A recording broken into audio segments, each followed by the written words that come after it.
Hey, welcome back. Let's do some chess. BYP chess. Yeah, baby. Got to move this cord out of my way so I don't step on it. Okay, let's do another Bobby Fischer game, shall we? He is Kid Animal in this game. Remember, he's still really young. I still haven't gotten out of the real young Bobby Fischer yet. He's playing black. He's playing Tamargo. And they do a Sicilian. Let's see how they handle this Sicilian. Fischer comes up, takes the pawn, of course, typical Sicilian. And now Bobby's going to bring the knight up, and he's going to pursue the knight. The knight is going to come to d5. Good centralization. He's not going to stay there, of course. Now look at those two central pawns of his opponent. Very nice setup. Knight comes out c6, knight comes out c3. So they're developing speedily. They're all going to the center, of course. Now, Bobby, remember, that's the third knight move for Bobby Fischer, but he does get rid of a central knight supporting two central pawns. So we will see how this works. And now his opponent has a wicked pawn chain across the middle there. That's quite the setup, isn't it? I would be feeling very good if I was white at this point. Bobby, of course, is not going to let the center remain unchallenged by any means.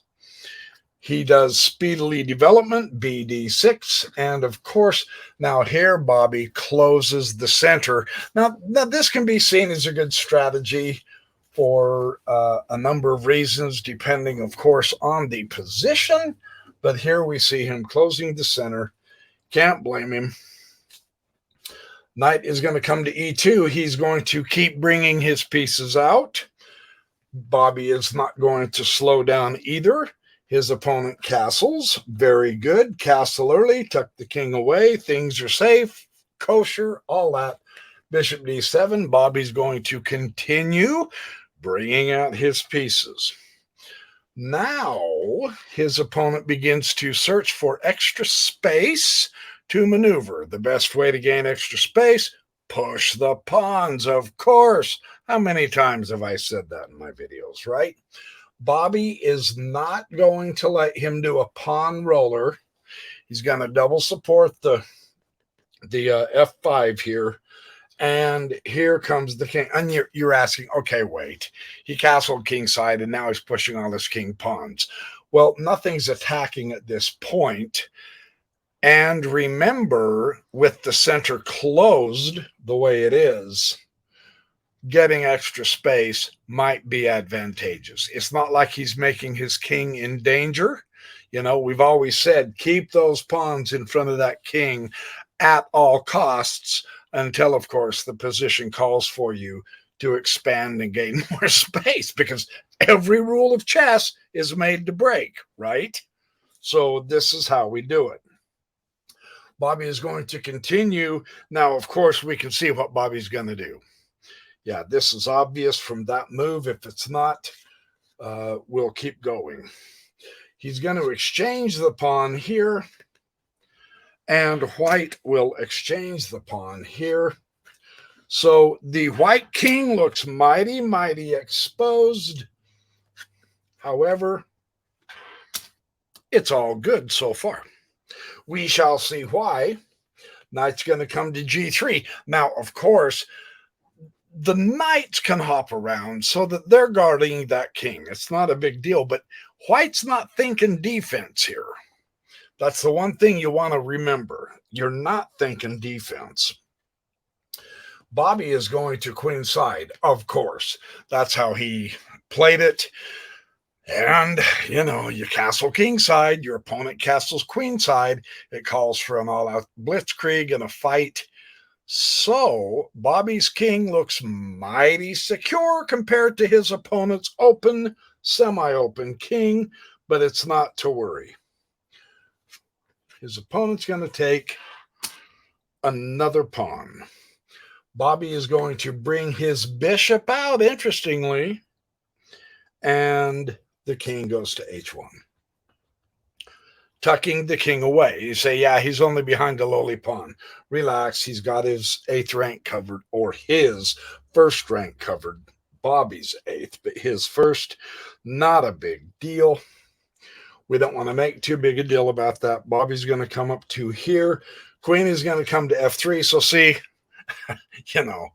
what looked like an open king is certainly not an open king. And notice how well White has been able to get all of his pieces into this game. It's good chess. It's good chess. Total development.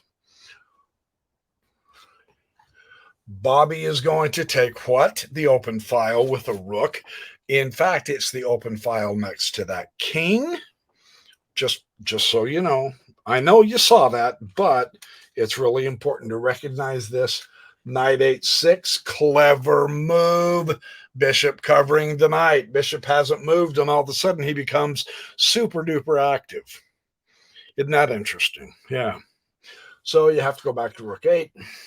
Of course, rook f8, I mean. And now the bishop is going to come up to f5, and he's going to challenge Bobby's bishop. Notice the center is still closed, right? So they're going to try to swap bishops, but White is swapping the wrong color bishop. Usually when you put your pawns on whatever color in the center like that, and this center happens to be locked, meaning nobody's going to move through it, you want to exchange your bad bishop, because these pawns are blocking in your bad bishop. They're limiting your bad bishop. So what is he doing trying to exchange the wrong bishop? Well, let's take a look. This could get interesting quick. Queen comes to d7 to protect the bishop. And now he brings yet again his other bishop. Now, the nice thing here is now he's got his rooks connected on his own 1st rank. Full development. Isn't that interesting? Full development. Bobby's in full development. So this is going to be a good game. That's what I'm trying to tell you if you would just pay attention. f6. He's going to challenge the center. And here comes the bishop swap. But does it accomplish what he's hoping? Well, let's keep watching. Let's keep watching. Queen now comes to f5, and you're going, what the? All right, here we go. Bobby will exchange the queens. Interestingly enough, knight will take the f5. And now Bobby is going to attack the pawn chain, and the knight is going to take his other bishop. Now, this is interesting because now we see something not technically an open board, okay? But it's not the locked closed center anymore, is it? By eliminating the hot rod long distance bishops, White perhaps has the advantage here in a much more open board than a closed board over Black. Black's knight is way toward the back. This bishop can zing into action instantly. So this might have been the strategic payoff, even though at one time he had the bad bishop, and it's still bad by definition simply because the central pawns are on the same color. A bad bishop doesn't mean a useless bishop, just so you know, right? Just because you have a bad bishop, don't freak out over it. Try to do something to generate some activity and power with that bishop. That would be the ideal way. Hopefully I didn't lose my place, otherwise I'm going to be very, very upset. Knight takes the e7, and now d takes the e5. So still a bad bishop, but he can use the bishop, Bobby's opponent, right? So let's see what happens. Notice open board, Bobby's bringing his king in. The king is a power piece. Don't neglect the king, right? Bishop g5. Now the bishop is going to run circles around Bobby's knight. You can see that right now. This bishop has full reign over that board, even if it is a bad bishop. See, this is kind of the Silman thing. that I've told you years ago in all those videos. So let's keep watching. King E6. Both Artur Yusupov, Jeremy Silman, all of the great grandmasters, of course, all of them. But I have the Silman course, chess course, and the Yusupov chess course, using the king into the centralized part of the board because the king is a direct fighting piece. This is what Bobby's doing. Actually, he's doing it very, very well. So, bishop f6, fancy little maneuver. Rook h to g8 because he doesn't want to lose his rook. Rook a to b1, again hitting the target, the pawn up here, and acquiring. It's a semi-open file at this point, but he's got a target, so this is wonderful. Put the rooks into the action, of course. Yes, this makes beautiful sense. Bobby's going to prevent that pawn from being taken at this point. What's he going to do with the other rook? He's going to put him on another file with a target in the center next to the king. And you say, well, the king's guarding the pawn. Yes, for now. But it's still a target. It's all good. Notice that? Very cool. Rook will come to c8, target on a partial open file. That's the way to do it. That way, if something happens and one of his opponent's rook gets a pawn, then Bobby can respond in kind and get a pawn and maintain the balance of the pieces. Yes, material. So this is a good move. That's why he would move it to the c8 now. Yes, fundamentally so. And the bishop will take the knight. So his opponent is whittling it down. Now it's just rook endgame, right?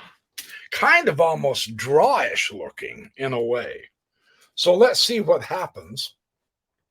What he did is he exchanged the pieces, he drew the king away, and he acquired a central pawn of Bobby Fischer's. And he himself has a passed pawn in the center with a rook escort. Very interesting. So Bobby's got to play sharp, as does his opponent. Fundamentally. Now, we saw his opponent take the pawn.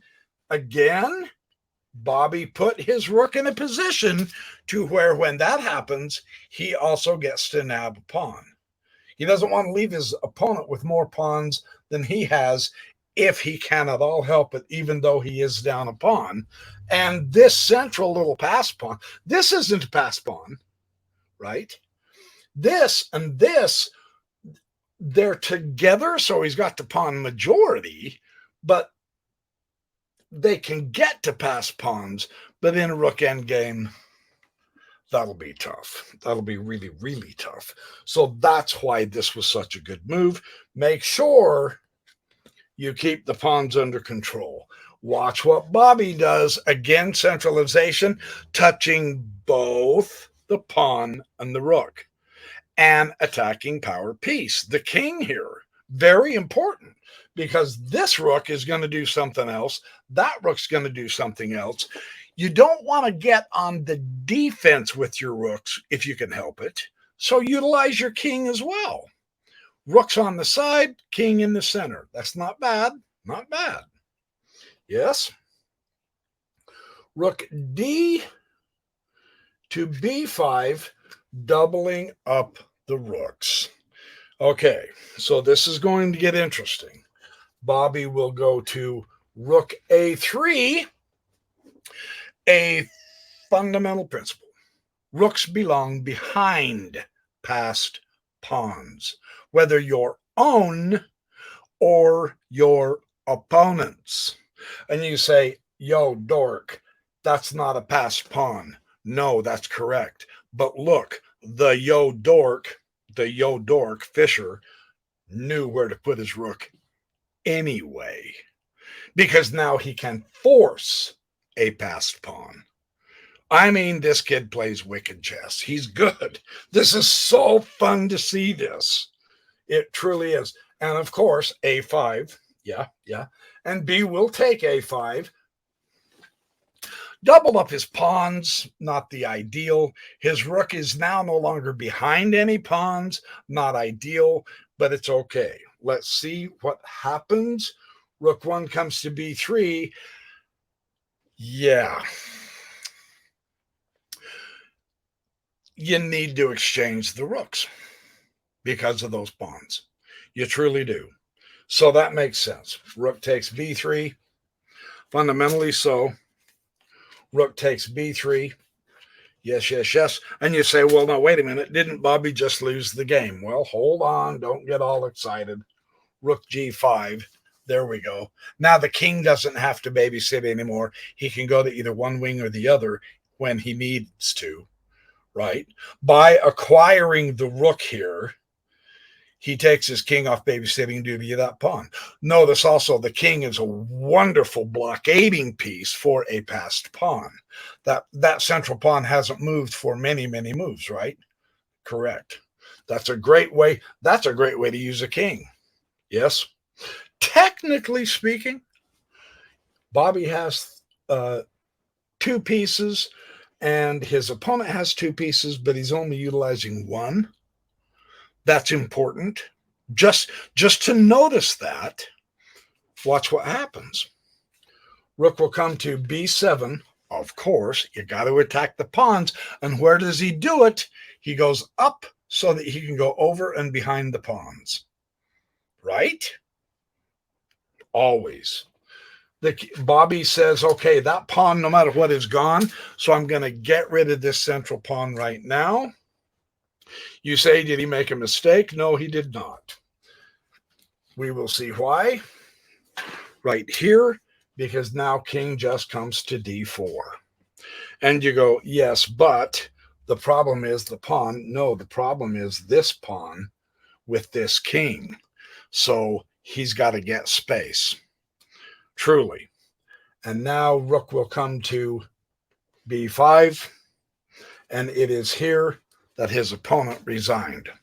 So Bobby wins this one because he's got the capability of pushing this passed pawn in.